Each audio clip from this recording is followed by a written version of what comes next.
আসসালামু আলাইকুম। আশা করি আপনারা সবাই ভালো আছেন।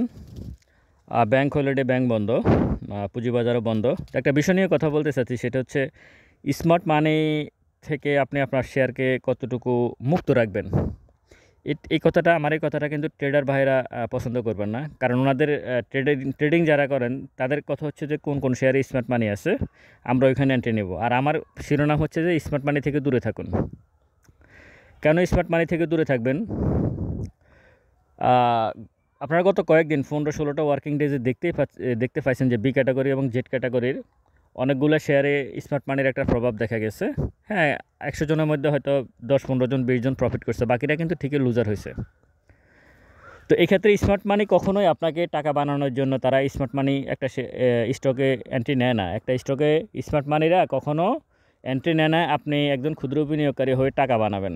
আপনাকে ওইখানে হাজারো রকমের একটা ক্যালকুলেশন করতে হয়। সেটা বেশিরভাগ ক্ষেত্রে আপনার ক্যালকুলেশনটা ভুল হয়।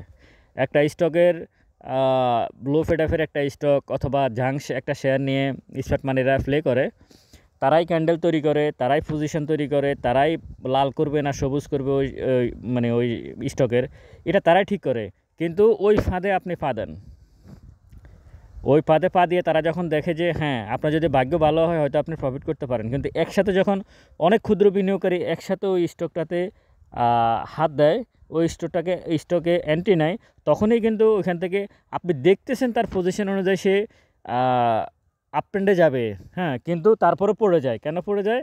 আসলে ওই মুহূর্তে অনেক হাজার হাজার ক্ষুদ্র বিনিয়োগকারী ওই শেয়ারে এন্ট্রি নিয়েছে, যার কারণে স্মার্ট মানি ওই শেয়ারটাকে আরও ডাউন করে দিয়েছে। কারণ তার তো কোনো বেজ নাই, মানে মূল যে ফাউন্ডেশনটা সেটা তো সে ঠিক নেই, যার কারণে সে কোথায় যাবে। এমন কিছু শেয়ার আসে এখনও, তারা যদি 1 টাকাও হয় কেউ বলার সুযোগ নাই যে এটা কেন 1 টাকা হলো। আমি নাম নাই বললাম এরকম, কিন্তু অনেক ভালো, খুব গত কয়েকদিন ধরে খুব টানতেছে, কিন্তু তার প্রায় যদি 1 টাকা 2 টাকাও চলে আসে, এমন কোনো কেউ নাই যে এই শেয়ারটার প্রাইস 1 টাকা কেন আসলে, এটার কফিয়ত নিজে আপনি প্রশ্ন করে দেখেন যে এই শেয়ারটার প্রাইসটা 1 টাকা আসার কথা না, এটাও আপনি বলতে পারবেন না, আপনিই বলতে পারবেন না, অথচ আপনি কিন্তু এন্ট্রি নিচ্ছেন।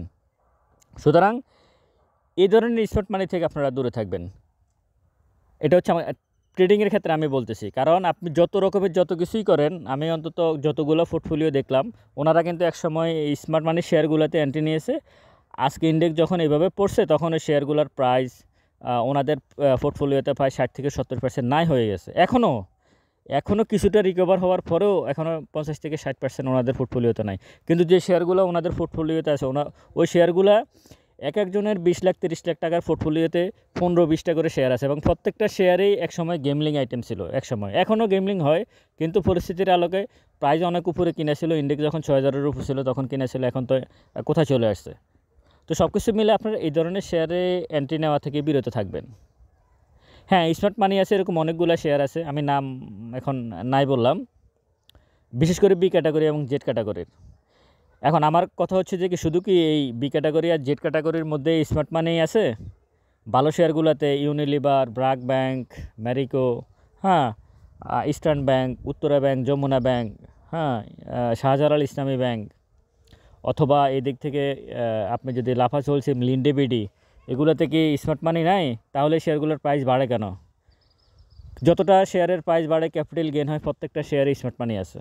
আপনারা প্রথমে এটা বুঝতে হবে, প্রত্যেকটা শেয়ারেই, সেটাই ক্যাটাগরি হোক, সর্বোচ্চ আমাদের পুঁজিবাজারে যে প্রায় 400 কোম্পানি আছে, সর্বোচ্চ টপে যে শেয়ারটা আছে সেটা তো স্মার্ট মানি আছে, আর সবচেয়ে লুজারে মানে সবচেয়ে খারাপ যে শেয়ারটা তাতেও স্মার্ট মানি আছে।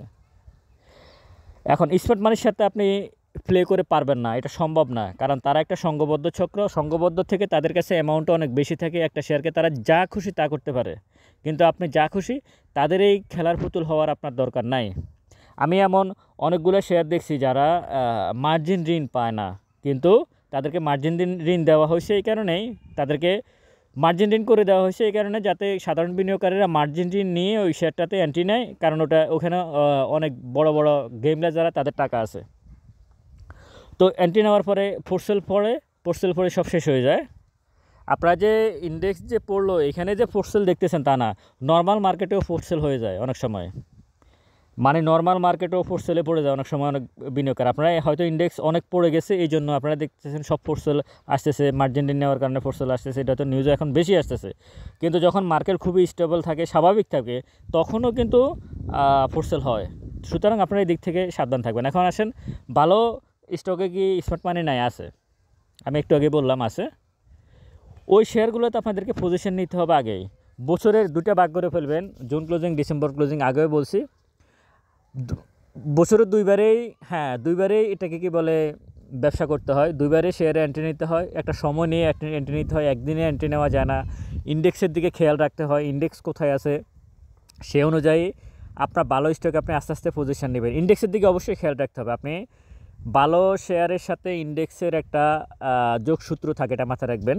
ভালো শেয়ারের সাথে ইন্ডেক্সের একটা হিসাব থাকে। ইন্ডেক্স যেদিকে যায় ভালো শেয়ারও, বেশিরভাগ ক্ষেত্রে ভালো শেয়ারও সেদিকে যায়। ইন্ডেক্সের সাথে ভালো শেয়ারের একটা মুভমেন্ট থাকবে। আপনি দেখবেন যে স্মার্ট মানে খারাপ যে মানে এলোমেলো যে শেয়ারগুলা, অনেক সময় দেখা যায় যে ইন্ডেক্স বাড়তেছে কিন্তু ওই শেয়ারগুলোর প্রাইস দ্রুত কমতেছে।